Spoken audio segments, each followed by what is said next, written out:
पाकिस्तान मुस्लिम league नून के सदर मोहम्मद नवाज शरीफ और वज़ीर आला पंजाब मरीम नवाज शरीफ से अवामी जमहूरिया चीन के सफ़ी जियांग जियाटोंग ने मुलाकात की। मुलाकात में टेक्नोलॉजी, बिजनेस और सरमायाकारी के फ़रोग़ के इम्कानात का जायज़ा लिया गया। चीन के सफ़ी जियांग जियाटोंग ने वज़ीर आला मरीम नवाज को दौरे चीन की दावत दी, जो उन्होंने शुक्रिया के साथ कबूल कर ली। मरीम नवाज ने चीन के लिए खुसूसी चाइना इकनॉमिक जोन कायम करने की पेशकश की और चीनी सरमायाकारों के लिए मुराद और आसानियाँ पैदा करने के अज़म का इज़हार किया।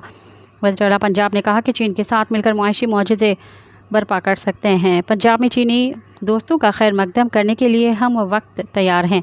चीन की कामयाबी को अपनी कामयाबी समझते हैं। मज़ीद ख़बरन ऐं तफ़सीलात लाइ विज़िट कयो असांजी वेबसाइट www.awamiNewsHD.com ऐं ॾिसंदा रहो अवामी न्यूज़ HD।